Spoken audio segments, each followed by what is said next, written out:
Imagine que, l'espace d'une journée, tu es projeté au XIVe siècle, quelque part entre une petite ville fortifiée et ses champs.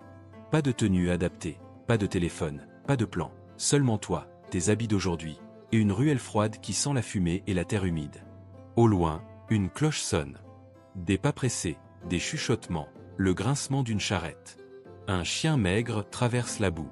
Les gens te regardent, non pas par curiosité gentille, mais parce que tu n'es pas à ta place. Tes tissus, tes chaussures, ta façon de tenir ton corps, tout crie l'étranger.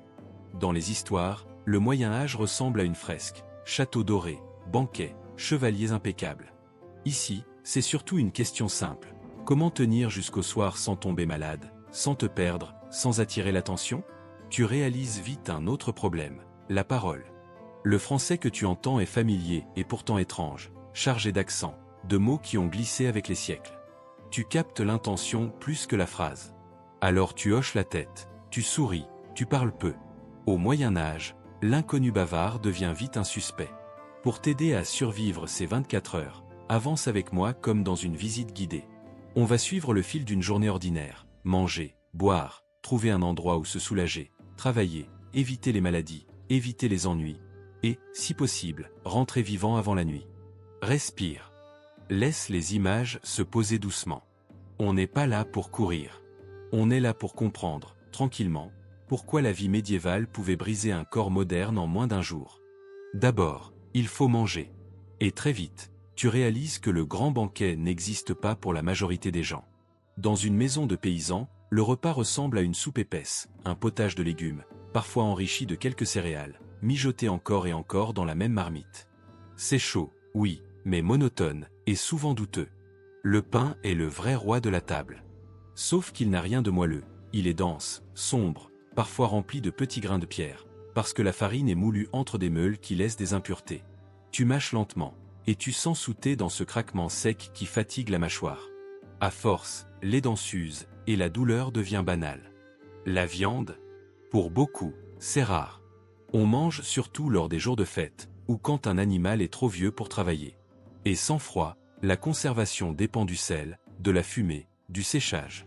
Sur l'étal du marché, tu vois des morceaux foncés, des odeurs fortes. Les épices, si elles existent, coûtent cher. Ceux qui en ont les utilisent pour parfumer, et parfois pour masquer. Le pire, c'est ce que tu ne vois pas. Certaines récoltes de seigle peuvent être contaminées par l'ergot, un champignon toxique. Cela peut provoquer brûlures, vertiges, visions étranges. Dans un village, on ne parle pas de contamination, on parle de malédiction, de mauvais esprits, de sorcellerie. Quand tout le monde a peur, l'explication la plus simple devient surnaturelle. Et boire? L'eau claire est incertaine. Dans beaucoup d'endroits, les puits et les rivières reçoivent tout, déchets, boue, animaux. Alors on boit plutôt une bière légère ou une cervoise, même à table, parfois dès l'enfance, parce que la fermentation rend la boisson un peu moins risquée. À ce stade, tu comprends que survivre, c'est choisir le moindre danger. Un mauvais bol d'eau peut te clouer au sol. Une boisson tiède, un peu acide, te paraît soudain être un luxe. Si tu veux d'autres chroniques comme celle-ci, abonne-toi. Ici, on traverse le passé sans s'y perdre. Après le repas, ton corps demande une chose très simple, aller aux toilettes. Et c'est là que la journée se complique. Dans une maison modeste, il y a un pot de chambre sous le lit, un seau qu'on vide quand on peut. Dans les villes, certaines rues ont des rigoles, mais ce sont souvent des fossés à ciel ouvert. On raconte qu'avant de jeter le contenu par la fenêtre, on crie un avertissement. Pas pour être poli, mais pour éviter de blesser quelqu'un. Imagine-toi marcher, lever les yeux au mauvais moment, et comprendre trop tard pourquoi tout le monde se plaque contre les murs. Tu apprends à marcher près des façades, comme les habitués. Dans les châteaux, il existe des latrines en surplomb, des garde-robes, un simple trou de pierre d'où tout tombe au pied des murailles. C'est spectaculaire, oui, mais pas vraiment plus propre. Autour, les odeurs s'accrochent comme une laine humide, et les insectes bourdonnent dès que le soleil chauffe la pierre. Et le papier? Inutile d'en chercher. On utilise ce qu'on trouve, feuilles, herbes, paille, morceaux de tissu. Dans certains bains publics, quand ils existent, on se lave en groupe, mais ces lieux ferment parfois par peur des maladies ou des désordres. La propreté n'est pas un geste quotidien, c'est une occasion rare. Ceux qui nettoient, les vidangeurs et les ramasseurs de fosses, travaillent souvent la nuit. Leur métier est indispensable, mais on les fuit. Dans une société où l'infection est un mystère, on évite tout ce qui rappelle la saleté, comme si le simple regard pouvait contaminer. Tu avances encore, et tu comprends une règle tacite. Au Moyen Âge, la rue n'est pas un décor. C'est un danger discret, permanent. Quand le soleil monte, le travail commence. Et il ne s'arrête presque jamais. La majorité des gens sont paysans. Ils se lèvent avec l'aube, travaillent la terre des seigneurs, sèment à la main, coupent à la faucille, portent des charges lourdes sans pause réelle. Le travail n'est pas seulement gagner sa vie.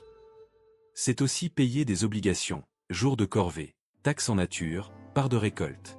Tu peux passer une matinée à réparer une clôture pour un autre, simplement parce que la règle du lieu l'exige.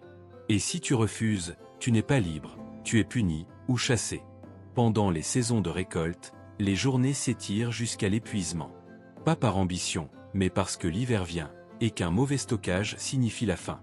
Ici, ton corps moderne, habitué à des sols plats et à des journées cadrées, découvre vite la fatigue brute, celle qui brûle les épaules et rend les doigts engourdis. En ville, les artisans vivent une autre dureté. Le forgeron respire la fumée de sa forge. Le tanneur travaille avec des bains corrosifs, des odeurs qui imprègnent la peau. Les guildes protègent certains métiers, mais elles ferment aussi des portes. Les apprentissages commencent tôt. Un enfant peut être placé chez un maître et apprendre pendant des années, 6 jours sur 7. Tu regardes tes mains, elles sont propres, trop propres. Ici, les mains racontent la vie.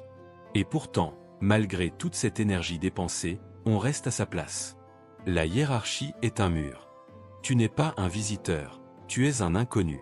Et au Moyen Âge, être un inconnu, c'est déjà être suspect. À force de fatigue, une fièvre suffit à te faire peur. La médecine médiévale mélange savoir pratique, tradition et croyance. On parle d'air corrompu, de miasme, et d'un corps gouverné par 4 humeurs. Quand quelque chose ne va pas, on cherche l'équilibre, parfois en retirant du sang. Le soignant le plus accessible n'est pas toujours un médecin savant, mais un barbier chirurgien. Il rase, il coupe, il saigne, il recoud. Dans un monastère, on peut trouver des herbes, des infusions, un peu d'ordre. Ailleurs, on te propose des prières, des amulettes, ou des mixtures dont personne ne connaît vraiment la dose. La saignée est une réponse classique à tout, fièvre, douleur, faiblesse. On peut aussi utiliser des sangsues. Pour toi, l'idée même de te faire vider alors que tu manques déjà de force est terrifiante. Mais dans cette époque, c'est une logique rassurante, on agit, on fait quelque chose. Les infections, elles, sont des pièges silencieux. Une petite coupure peut s'enflammer. Une dent peut devenir un enfer. L'hygiène est limitée, et la douleur est une compagne quotidienne. Les enfants meurent souvent jeunes. Les épidémies reviennent par vagues, et quand la grande peste frappe l'Europe au XIVe siècle, certains endroits perdent une part immense de leur population. Même les remèdes peuvent être dangereux, poudre douteuse, métaux lourds, fumigations âcres. Alors tu apprends à marcher doucement, à éviter les bagarres, à protéger tes mains, à ne pas te gratter trop fort quand les puces piquent. Si cette plongée dans le Moyen Âge te fascine, un like aide la chronique à voyager plus loin.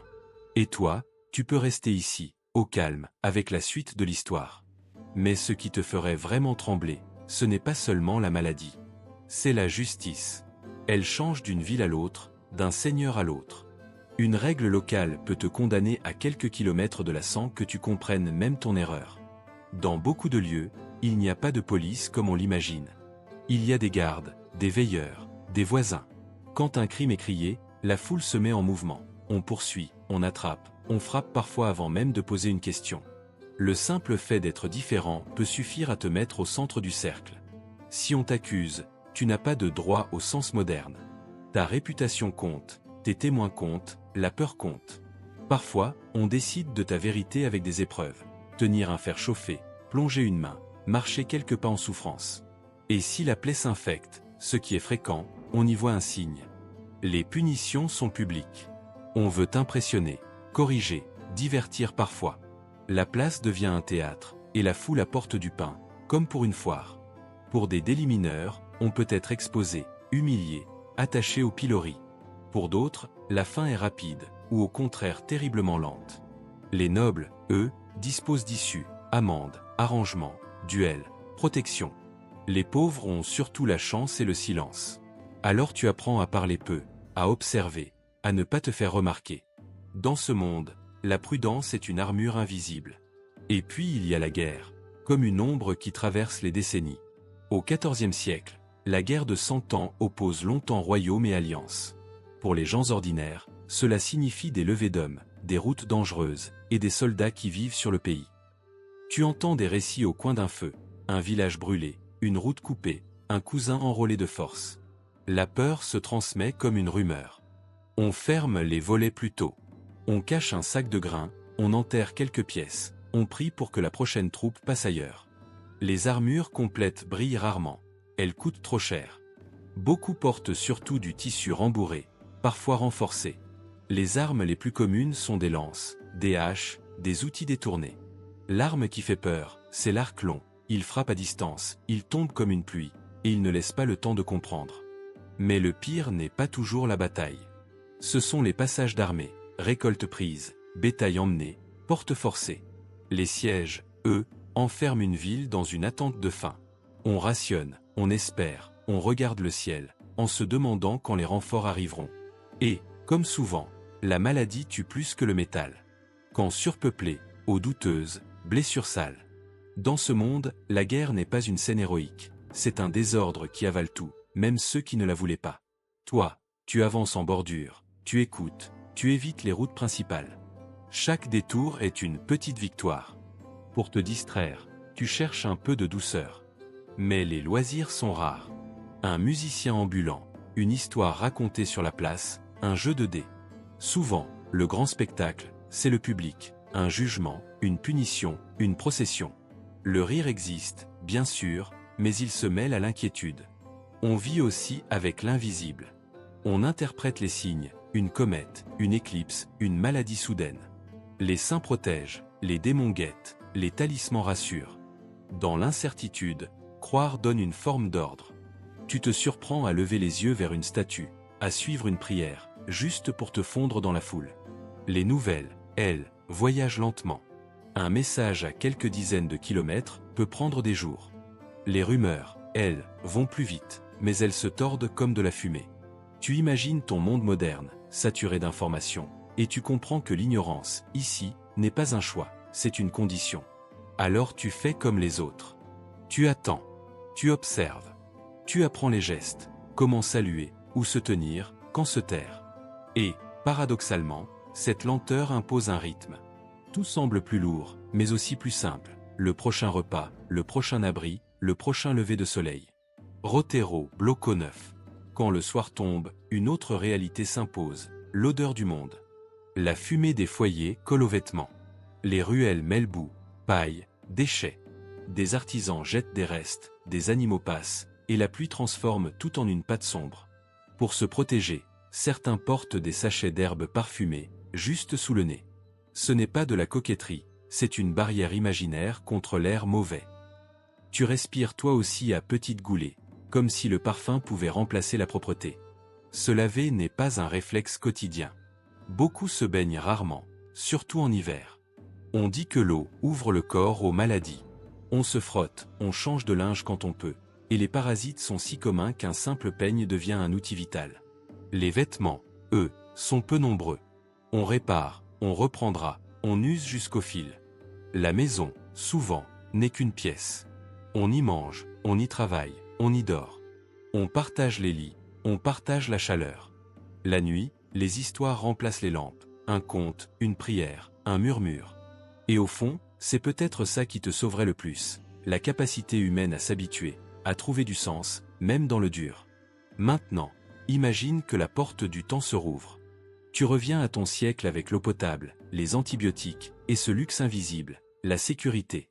Si tu veux continuer ces voyages à travers les chroniques du royaume, rejoins-nous ici, et laisse le passé te bercer sans te blesser.